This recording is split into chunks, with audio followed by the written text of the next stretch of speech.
today I'm going to show you how to make mint chocolate chip mousse for the Mousse parfaits that you're going to be sharing with everyone. So I'm going to be making a smaller amount. You're going to be making a larger amount. So I'll kind of explain from both perspectives. So the first thing we're going to do for this is it calls for cream cheese. So you need 12 ounces. One of these blocks is 8 ounces. So you're going to need a block and a half. Okay, I'm only making a third of the recipe, so I only need 4 ounces. So we're going to start off with taking our cream cheese and we're going to whip it with a wire whisk attachment. You could do this by hand. It's just going to take a lot longer. I'm going to push this. So I do not recommend that. Okay. So just squeeze that into there. You're really just getting it nice and soft and pliable. So some mousse recipes have cream cheese in them. Some of them don't. Some have powdered sugar and heavy cream. You're going to see a lot of the same ingredients. It kind of just depends on what else is added. Okay. So as it's whipping, we're also going to be mixing heavy whipping cream, some powdered sugar for sweetness. We are using vanilla extract and mint extract, and then we're actually going to dye it green so it takes on the color of what you're eating. And then we're going to be mixing in these Andes chocolate mints. So I'll show you how all that goes. So that's pretty good. So I just whipped it for a minute or two just to get it kind of soft. I'm going to do it just a little bit longer.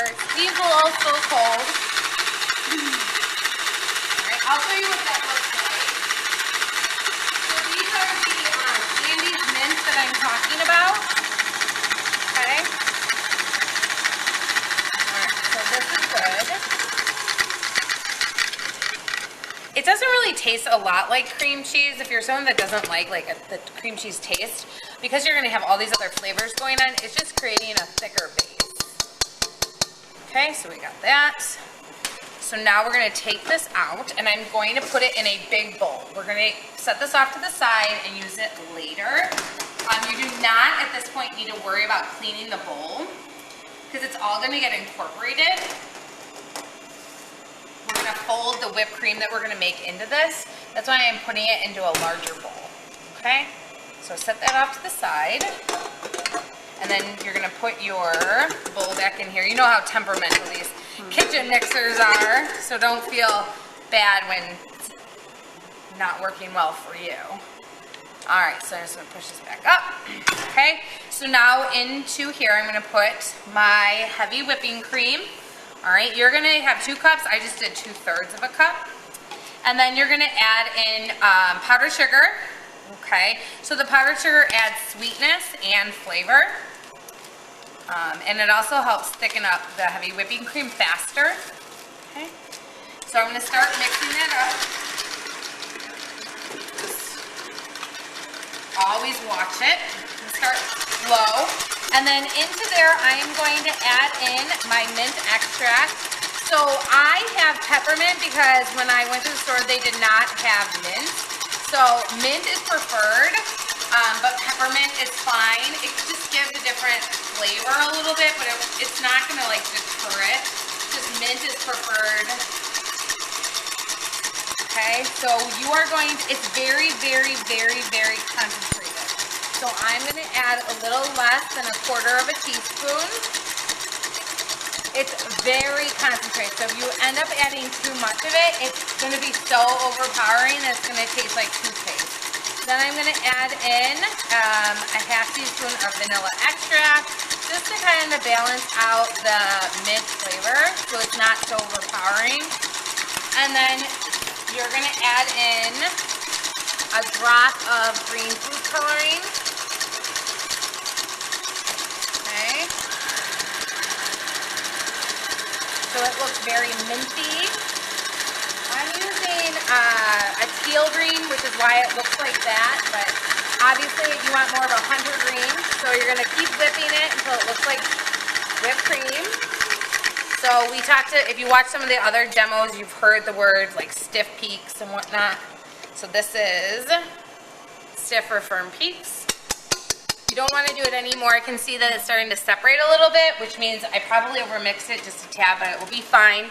So you want to do it a little bit less, but because I'm going to incorporate that cream cheese, it will be fine. So you're just gonna finish this off by hand, like this. Okay, and then we're gonna add this in here.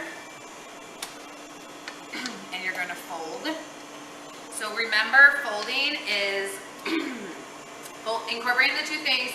You wanna maintain the viscosity of the whipped cream and of the cream cheese. So you're gonna take this, like this, and kind of flop it over. So that's folding, okay? You can kind of break it up a little bit, but you want the two to be together to maintain that.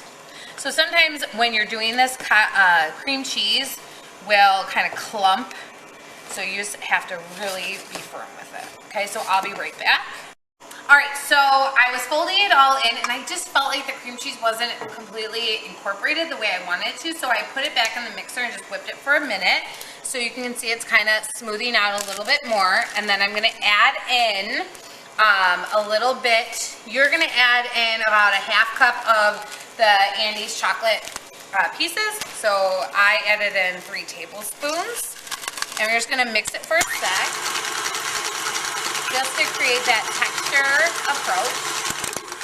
And then we are done. And then I saved a little bit of the Andes mince as my garnish. And then this will firm up in the refrigerator, and you're gonna pipe it into your parfait cup, okay? So I'm just gonna take this like so. And it's best if you store it in a baggie or in a piping bag, so then it can come right out. I know some of the other ones we didn't show you that way, but it will be best if you do it like so. Obviously put it in a bowl, and then just like so, okay? So I'll show you in a little bit what it looks like to set these up. Thank you. All right, so we're back, and we're gonna show you how to assemble the mint mousse cups. So remember, it's cream cheese with the whipped cream, and we have some of the chocolate incorporated, and then I have some reserved. If you have any Oreos left that we did for the Oreo cup, the chocolate crumbs taste really good with this as well, if you want to do more of a layered dessert. So I'm not doing a layered dessert, but feel free to do that. So cut a big enough hole in the center, okay, and then pipe in like so. And then I'm gonna just do the topping like so. So you're telling the guest what's in it. Again, mine is like a teal color. Yours should be a little bit more green. So bon appetit. If you wanted to use the Oreos, let's pretend this is like Oreos, so I would put some on the bottom, and then I would pipe a little here, a little bit more of that, just so it's more of that trifle look. People really like that. You would also do chocolate drizzle. Okay, just like so, and then top with more. Okay, and then you have your mint. Enjoy.